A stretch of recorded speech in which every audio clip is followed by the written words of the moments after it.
आज हम बात करेंगे दोस्तों म्यूचुअल फंड्स के बारे में। Small cap, mid cap, large cap, हमें किस में इन्वेस्ट करना चाहिए, किस में ज़्यादा पैसा बन सकता है, इन सभी चीज़ों के बारे में आज हम इसमें बात करेंगे दोस्तों। और आप देख सकते हो आपको किस में इन्वेस्ट करना चाहिए, स्मॉल कैप, मिड कैप या लार्ज कैप। आपको खुद को पता होना चाहिए दोस्तों कि आप कितनी रिस्क ले सकते हो मार्केट में।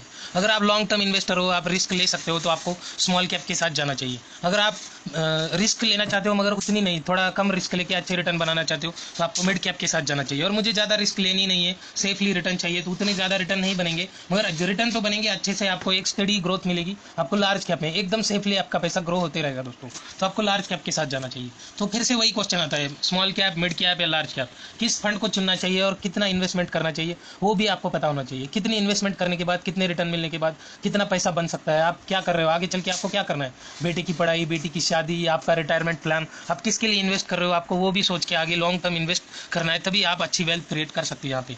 अगर आप small cap, mid cap fund के साथ जा रहे हो तो आपको अच्छे रिटर्न मिलेंगे, हाई ग्रोथ पोटेंशियल रहते हैं small cap, mid cap stocks, highly liquid भी रहते हैं और हाईली रिस्की भी रहते हैं दोस्तों। ये सभी point small cap, mid cap को लागू होते हैं। अभी आप देखिए top fund, small cap fund, small cap में भी बहुत सारे टॉप फंड है, मिड कैप में भी है, लार्ज कैप में भी है। सभी के बारे में मैंने बहुत बार आपको बताया। आप देख सकते हो top small cap fund, Nippon India small cap, ICICI prudential small cap, Axis, SBI, HDFC. आप देख सकते हो जितनी भी बैंक्स है दोस्तों, उनकी जो भी म्यूचुअल फंड है आपको उसी में इन्वेस्ट करना चाहिए, क्योंकि बैंक्स के साथ जो भी म्यूचुअल फंड है वो अच्छे ही रहते हैं दोस्तों। आपको पता भी है, वेल नोन ब्रांड्स है और ये भागने वाले नहीं है, तो आपको जिस भी बैंक का म्यूचुअल फंड है उसमें आपको इन्वेस्ट करना चाहिए। ये सभी फंड अच्छे हैं दोस्तों, L and T emerging, ABSL, Aditya Birla है दोस्तों, ये Aditya Birla Sun Life, Franklin India, DSP, Kotak और सुंदरम, इन सभी के स्मॉल कैप फंड है। तो इन सभी के मिड कैप फंड्स भी है, आप देख सकते हो, Axis mid cap growth, DSP mid cap, ICICI prudential, L&T, ABSL, Nippon India growth fund, BNP Paribas, bank of Baroda, और एक ऐड हो गया एडलवाइज मिड कैप फंड, ये एक ऐड हो गया, इन्वेस्को इंडिया फंड। ऐसे बहुत सारे फंड है, आप देख सकते हो। यहाँ पे 11 थे, अभी यहाँ पे मिड कैप में 15 फंड है दोस्तों। तो बहुत सारे फंड आपको मिल जाएंगे स्मॉल कैप में, मिड कैप में, लार्ज कैप में। मगर आपको पुराना फंड कैसे रिटर्न दे रहा है, पिछले 10 साल का क्या ट्रैक रिकॉर्ड है, इसका ईवीएम कितना है, ये सब कुछ हमने बहुत बार देखा है वीडियो में दोस्तों। तो आपको इन्वेस्टमेंट करनी चाहिए, आपको ज़्यादा वीडियो देखते ही नहीं रहना है, आपको इन्वेस्टमेंट स्टार्ट कर देनी चाहिए, एसआईपी स्टार्ट कर दीजिए। और जिस दिन लगता है आपको मार्केट बहुत गिर गया अभी, तो उस करेक्शन में एक लमसम अमाउंट लगा दीजिए, आपका फंड अच्छे से ग्रो करेगा दोस्तों। आपको एक एवरेज से भी ज़्यादा रिटर्न मिल सकते हैं, क्योंकि आप जब गिरावट में लमसम लगा देते हो तो आपको एक एवरेज क्वांटिटी मिल जाती है दोस्तों उस टाइम पे। और अभी देखिए टॉप फंड, लार्ज कैप में भी बहुत सारे फंड अवेलेबल है, ICICI prudential blue chip fund, Nippon India large cap fund, Axis blue chip fund, HDFC top 100 fund. बस इन्होंने नाम अलग अलग रखा है दोस्तों, आप देख सकते हो, blue chip fund, large cap fund, ऐसे अलग अलग, मास्टर शेयर फंड। तो ये सभी लार्ज कैप फंड्स है दोस्तों। जैसे स्कीम के नाम होते हैं, चिल्ड्रन फंड, रिटायरमेंट प्लान, ऐसे बहुत सारे प्लान है मार्केट में, एसबीआई के जीवन आनंद, जीवन सरल। मगर आप उन सभी के रिटर्न चेक करोगे और इस म्यूचुअल फंड के रिटर्न चेक करोगे तो बहुत ज़्यादा डिफरेंस है दोस्तों। वो आपको उतने रिटर्न नहीं देंगे जो जीवन सरल, जीवन आनंद, चिल्ड्रन फंड ऐसे है, वो उतने रिटर्न नहीं बना के देंगे जितना आपको म्यूचुअल फंड रिटर्न बना के देता है दोस्तों। आप चेक कीजिए, आप कंपेयर कीजिए, आपको चाहिए तो मैं भी कंपेयर करके आपको वीडियो बना के जरूर दिखाऊंगा। आप कमेंट बॉक्स में मुझे जरूर कमेंट करिएगा, मैं वीडियो जरूर बनाऊंगा दोस्तों। और आप देखिए top fund, multi cap fund भी अवेलेबल है, मल्टी कैप, फ्लेक्सी कैप, और भी बहुत सारे फंड मार्केट में है दोस्तों। जैसे ईएलएसएस फंड हो गए, और भी बहुत सारे ईटीएफ, इंडेक्स फंड, ऐसे बहुत सारे फंड मार्केट में अवेलेबल है। बस आपको कितना रिस्क लेना है, किस में ज़्यादा रिटर्न बनते हैं, आप कितने टाइम के लिए इन्वेस्ट कर रहे हो, उस टाइप से आप म्यूचुअल फंड सेलेक्ट कीजिए दोस्तों। और फ्लेक्सी कैप में भी देखोगे तो सभी आते हैं, ICICI Prudential, Kotak, HDFC, Canara Robeco, DSP, SBI, Mangalam, UTI, Nippon, सभी इन जो भी अभी स्मॉल कैप में है वही मिड कैप में भी है और वही लार्ज कैप में भी है। मगर सभी के अलग अलग फंड मैनेजर होता है, अलग अलग दिमाग चलता है, अलग अलग शेयर्स रहते हैं सभी के पास। तो आपको बस अच्छे रिटर्न चाहिए और लॉन्ग टर्म इन्वेस्टर हो तो स्मॉल कैप के साथ जाना चाहिए। थोड़ा सा रिस्क कम लेना है तो मिड कैप के साथ जाइए, वहाँ पे भी आपको अच्छे रिटर्न मिलेंगे। और लॉन्ग टर्म इन्वेस्टर हो तभी जाना। और लार्ज कैप में आप जाइए, आपका पैसा डूबेगा नहीं, वहाँ पे 100% गारंटी है, किसी में भी डूबेगा नहीं, मगर रिटर्न ज़्यादा बन सकते हैं दोस्तों as compared to large cap. Small cap और मिड कैप में ज़्यादा रिटर्न बन सकते हैं, क्योंकि उनमें ज़्यादा पोटेंशियल रहता है और छोटी कंपनियां ग्रोथ जल्दी कर लेती है।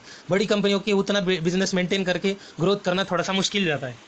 और अभी आपको सभी को पता ही है, मार्केट में बहुत सारे सेक्टर अवेलेबल है, तो अलग अलग म्यूचुअल फंड अलग अलग सेक्टर में अलग अलग पैसा अलॉट करते हैं। जैसे किसी ने इंडस्ट्रियल में ज़्यादा लगाया, किसी ने एनर्जी में ज़्यादा लगाया, किसी ने फाइनेंशियल में ज़्यादा लगाया, तो हर एक का अलग अलग व्यू रहता है और उसी टाइप से रिटर्न बनते हैं दोस्तों मार्केट में। आप देख सकते हो अभी किसी फंड मैनेजर ने टेक्नोलॉजी में बहुत सारा पैसा लगाया और टेक्नोलॉजी का फंड चला ही नहीं 2 साल, तो आपको दिखेगा अरे यार ये तो फंड रिटर्न दे ही नहीं रहा है, तो मैं स्विच कर लेता हूँ। मगर 2 साल तक रिटर्न नहीं दिया और अगले 1 साल में ही पूरे 2 साल के रिटर्न कवर कर लेगा दोस्तों। तो आप जिस भी म्यूचुअल फंड में इन्वेस्टेड हो, आप आप 4 से 5 साल तक आपको मिनिमम इन्वेस्टेड रहना है दोस्तों। वहीं पे आपको SIP कर रहे हो, लमसम कर रहे हो, वहीं पे एक बार इन्वेस्ट कर दिया तो आपको होल्ड करना है, नहीं तो आप यहाँ से स्विच करोगे, ये रिटर्न नहीं दे रहा है, बाद में दूसरा रिटर्न नहीं दे रहा है, ऐसे करते जाओगे तो आपको रिटर्न नहीं मिलेंगे। आपको एक ही इसमें, अगर आपने एक बार सेलेक्ट कर लिया तो सेलेक्ट कर लिया, आप इन्वेस्टमेंट करते रहिए, ऐसे ही करना है, तभी जाके आप रिटर्न बना सकते हो। आप देख सकते हो। और नेक्स्ट देखिए, अभी 10 लाख इन्वेस्ट करके लोगों ने 1 करोड़ बनाया दोस्तों 10 साल में। पिछले 10 साल में 10 लाख बना के 1 करोड़ बना दिए। ये सभी स्मॉल कैप फंड्स है, आप देख सकते हो। SBI small cap fund 10 lakh के 98 लाख बना चुका है। Nippon India small cap 10 lakh के 90 lakh. DSP small cap 10 lakh के 70 लाख। कोटक स्मॉल कैप 10 लाख के 65 लाख। आप देख सकते हो। ऑन एंड एवरेज पकड़ोगे तो 33.9 लाख बनाए दोस्तों फंड ने, एवरेज पकड़ोगे तो। आप देख सकते हो बहुत सारे फंड अवेलेबल है, यहाँ पे मैंने सब कुछ दिखाया। वीडियो को पॉज करके आप सभी फंड के बारे में डिटेल में चेक कर सकते हो। ऐसे ही दोस्तों large cap and mid cap में जाओगे तो 10 लाख के 10 साल में इन्होंने 82 लाख बनाया। आप देख सकते हो। As compared to small cap, mid cap में थोड़े कम रिटर्न बने। अब देखिए यहाँ पे फर्स्ट रिटर्न दे रहा है 98 लाख रुपीज़, यहाँ पे फर्स्ट म्यूचुअल फंड दे रहा है 82 लाख रुपीज़। तो आप देखिए 10 लाख का फर्क पड़ गया दोस्तों मिड कैप और स्मॉल कैप में। अब देखिए यहाँ पे Mirae asset emerging blue chip 82 lakh 10 lakh के। कैनरा रोबैको 10 लाख के 68 लाख। सुंदरम लार्ज कैप 10 लाख के 57 लाख। ऐसे बहुत सारे फंड अवेलेबल है दोस्तों। यहाँ पे आप डिटेल में स्टडी कर सकते हो यहाँ पे किस फंड ने कितने रिटर्न दिए। नेक्स्ट देखिए अभी लार्ज कैप फंड। आप देखिए as compared to small cap, mid cap, large cap में और भी कम रिटर्न बन गए। Mirae asset large cap fund 10 lakh के 48 lakh. SBI blue chip fund 10 lakh के 43 lakh. Axis blue chip 10 lakh के 41 लाख। निपॉन इंडिया 10 लाख के 41 लाख। ICICI प्रू 10 लाख के 40 लाख। आप देख सकते हो जैसे जैसे नीचे जाओगे आपको कम रिटर्न दिखते जाएगी, और यहाँ पे सभी फंड अवेलेबल है और किस फंड ने कितना रिटर्न दिया है वो भी आपको पता चल जाएगा यहाँ पे। अभी देखिए इंडेक्स फंड, सभी इंडेक्स फंड के रिटर्न में ऐसा आपको ज़्यादा डिफरेंस नहीं दिखेगा, क्योंकि उनको कुछ करना ही नहीं है। इंडेक्स में जितने शेयर है उतने पोर्टफोलियो में ऐड कर देने हैं, तो इंडेक्स फंड में ज़्यादा डिफरेंस दिखेगा नहीं आपको।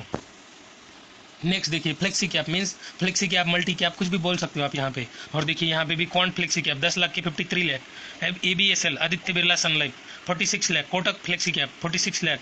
JM flexi 45 lakh. SBI flexi cap 45 lakh. तो ऐसे नीचे नीचे आओगे तो आपको कम रिटर्न दिखेंगे। यहाँ पे सभी फंड के रिटर्न दिखाए गए हैं दोस्तों। और आप देखिए फिर से एक मल्टी कैप फंड है यहाँ, कॉन्ट एक्टिव फंड 10 लाख के 66 लाख। इन्वेस्टको 10 लाख के 51 लाख। सुंदरम मल्टी कैप 10 लाख के 49 लाख।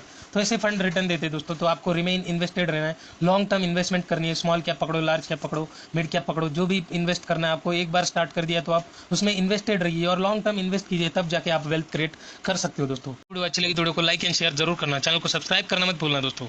और ऐसे ही अच्छी वीडियो देखने के लिए आप इस चैनल को जरूर सब्सक्राइब कीजिए।